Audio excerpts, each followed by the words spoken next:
Salut à toutes et à tous, ravi de vous retrouver pour une nouvelle édition de la Minute Quintée. Alors ce jeudi 10 avril, on prend la direction d'Auteuil pour le prix de Pau, première course du programme. C'est un handicap de catégorie pour des chevaux de 5 ans. Il y aura 18 concurrents au départ dans ce handicap de catégorie avec 3900 mètres à parcourir sur les haies. Une compétition qui est prévue aux alentours de 13h55.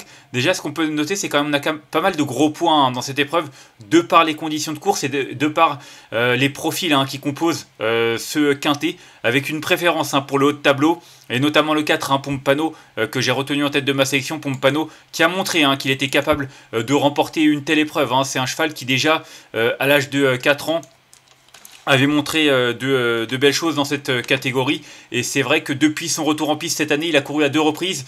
D'abord, une rentrée excellente, deuxième d'un quintet plus disputé sur 3600 mètres. Et puis derrière, il a confirmé quelques semaines plus tard, courant mars, en terminant troisième d'un handicap également. Donc voilà, un cheval qui est en forme, qui est sur la montante et qui va certainement encore afficher des progrès, qui a pour moi de l'avenir et qui a vraiment les moyens de remporter une telle épreuve. En tout cas, c'est l'une des priorités de cette épreuve. Je tenais également à signaler que le terrain est prévu souple, très souple, pardon. Donc voilà, un terrain très souple, il faudra le prendre en considération.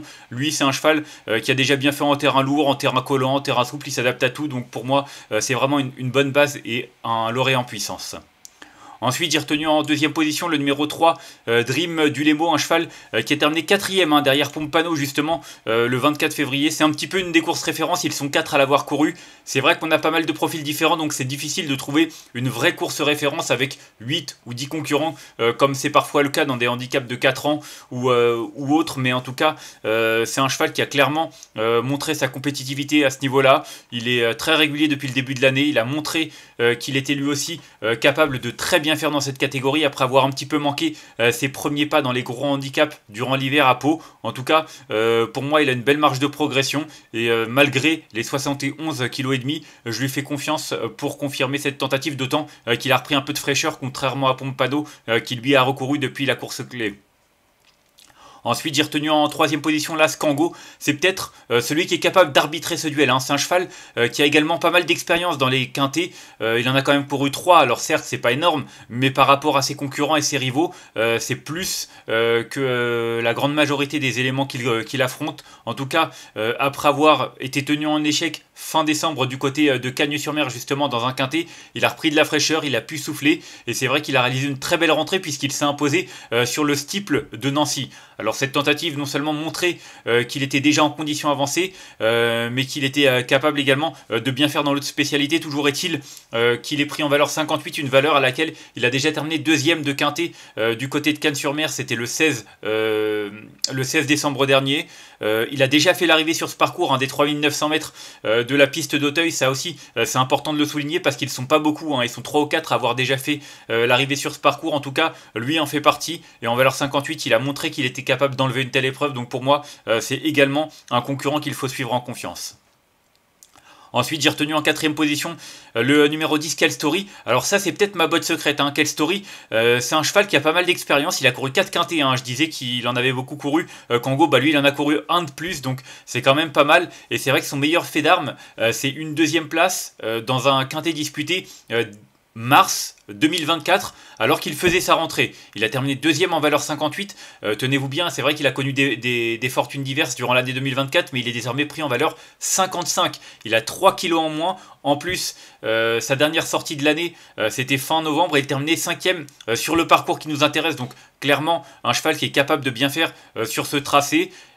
Comme je l'ai dit, de la fraîcheur, ça lui plaît de courir de cette manière-là, et il l'avait déjà montré par le passé, notamment en terminant 3e en septembre 2023, après 4 mois d'absence. Donc pour moi, c'est un concurrent qui a certainement déjà été affûté pour ce rendez-vous. En plus, on fait appel à Félix de Gilles pour le monter, donc attention, je trouve qu'à cette valeur, c'est vraiment une très belle chance théorique et peut-être un concurrent capable de brouiller les cartes. Ensuite, j'ai retenu en 5e position le numéro 9. Il s'agit de Bellisma qui fait sa rentrée, hein.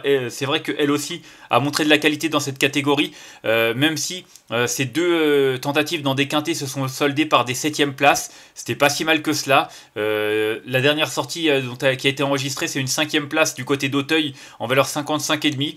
C'était pas si mal que ça. Le lot était quand même bien composé, d'autant qu'elle courait avec ses aînés, hein, des juments de 5 ans, alors qu'elle avait seulement 4 ans. Donc clairement, c'est une concurrente qui a une marge de progression intéressante, qui à mon avis à cette valeur est capable de jouer les premiers rôles. Peut-être que pour la victoire ça va être un petit peu compliqué parce qu'elle fait sa rentrée, mais je l'aime beaucoup. Je pense que sur 3900 mètres ça va être encore mieux que sur 3600 mètres, et avant le coup, si elle est suffisamment prête, elle peut pourquoi pas elle aussi réaliser une performance de choix d'entrée de jeu. Ensuite, j'ai retenu en 6e position le numéro 5, Robin Hill, un cheval, j'allais dire un poulain, parce que c'est vrai qu'il vient de prendre 5 ans il n'y a pas si longtemps que ça, mais c'est un cheval qui est perfectible, hein. Il n'a pas beaucoup couru, il n'a couru que 5 fois, d'ailleurs c'est peut-être le moins expérimenté au départ de ce quintet. J'avoue que j'ai pas regardé tous les profils avec le nombre de courses exact de chacun, mais en tout cas, il a clairement montré de la qualité, puisqu'il s'est imposé dès sa 2e sortie publique, après avoir débuté en fin de saison dernière. C'était du côté de Fontainebleau. Derrière, il a eu une course à Moulins, et puis surtout après avoir soufflé quelques semaines, il a fait une bonne rentrée du côté d'Angers, alors que c'était ses premiers pas dans la catégorie des handicaps. En dernier lieu, c'était ses débuts à Auteuil. Il a bien tenu sa partie en terminant 5e d'un handicap juste derrière Pompano. Donc voilà, c'est un cheval qui à mon avis va encore progresser. Le port des œillères australiennes lui a visiblement fait du bien. Du coup, son entraîneur a décidé de remettre le couvert. En plus, James Reveley lui sera associé, alors que la dernière fois, bon, c'était Thomas Borin, mais c'est vrai que Thomas Borin sera associé à Dream Dulemo, qui détient peut-être une meilleure chance. En tout cas, ce numéro 5, Robin Hill, clairement, il a de l'avenir dans cette catégorie, et même si il peut être un petit peu inexpérimenté et pêcher de ce côté-là pour pouvoir jouer la victoire, clairement, il faut s'en méfier, que ce soit dès ce jeudi ou même à l'avenir lors des prochaines joutes.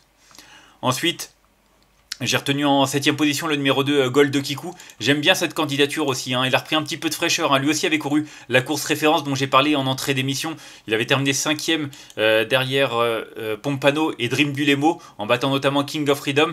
Voilà, c'est vrai que lors de son premier essai dans les handicaps, ça s'était pas forcément bien passé. Seulement 10e cet hiver à Pau. Mais entre temps, sa valeur a baissé. Il a progressé. Donc voilà, c'est un cheval qui n'a couru que 7 fois, hein. Comme pas mal de concurrents au départ, il n'a pas forcément énormément d'expérience, mais lui aussi va progresser. Et Gabriel Lenders, j'adore son entraîneur, c'est vrai que c'est un fin préparateur, donc attention, je pense qu'avec un petit peu de fraîcheur suite à sa 5e place, il est pourquoi pas lui aussi capable de bien faire.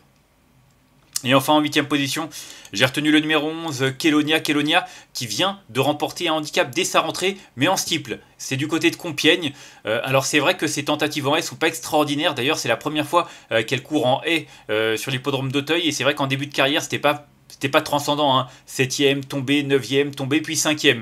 Alors c'est vrai que j'ai envie de retenir cette 5e place l'été dernier du côté de Saint-Malo, qui n'était pas si mal que cela. Je pense que depuis, le passage en steeple lui a permis de progresser énormément.